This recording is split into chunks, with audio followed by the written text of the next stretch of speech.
Exodus 15, 17, and 18 says, "Thou shalt bring them in and plant them in the mountain of thine inheritance, in the place, O Lord, which thou hast made for thee to dwell in the sanctuary, O Lord, which thy hands have established. The Lord shall reign forever and ever." We now conclude our look at Jesus in the Song of Moses as we provided 10 examples.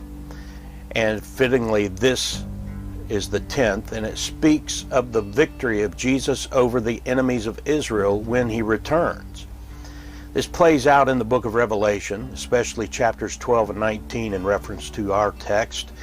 And obviously we don't have time to read through those chapters, so you'll have to do that on your free time. But the time of great tribulation is 7 years long, and it'll end with Israel being cast out of the promised land for a final time, and this stint will last 1,260 days, which is 3.5 years according to the lunar calendar of Israel. So it's the second half of the 7-year tribulation, also known as the time of Jacob's trouble and Daniel's 70th week.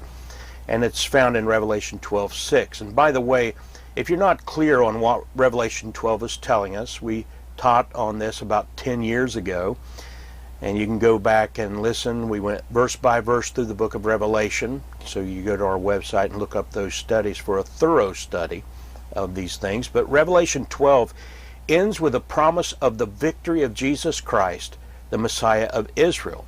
And he will save Israel, see Romans 11, 25 to 27. And after that final 3.5-year diaspora, when Israel is hiding in the wilderness, in the Rocky Mountain region where Petra is, it's in the eastern region of the wilderness of the desert of Negev. And that's all described from Revelation 13 through 18. And then Jesus returns and saves Israel in Revelation 19. And that's what's being described in our text here in Exodus 15 and 17 and 18. It says, "Thou shalt bring them in and plant them in the mountain of thine inheritance." This is Jerusalem.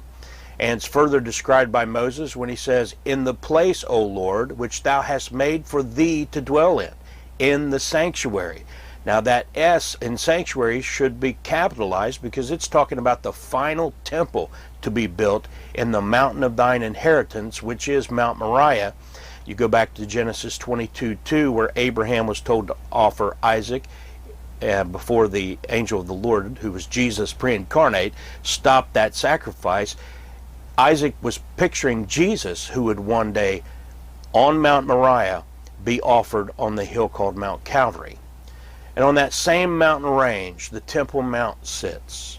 And now it's devastated, it's empty, but it's waiting for the final Messianic temple to be built for the millennial kingdom as described in Ezekiel chapters 40 through 43.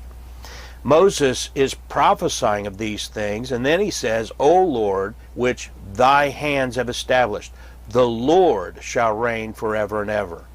And we've shown over and over that the Lord that talked with Moses at the burning bush, the Lord that spoke with Moses on Mount Sinai and gave him the law, the Lord that led Israel through the wilderness in a pillar of cloud by day and a pillar of fire by night, the Lord is none other than Jesus, appearing in his pre-incarnate glory. And Moses sang these words, "The Lord shall reign forever and ever."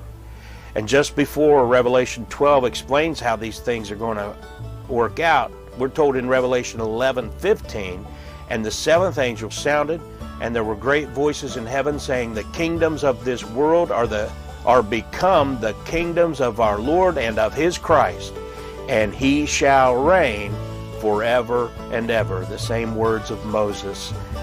And so the Song of Moses ends with those words, and Moses stands on the shore of the Red Sea looking back on the victorious hand of God over Egypt, just having prophesied of his future victory at the coming of the kingdom of Messiah that we now know to be Jesus Christ.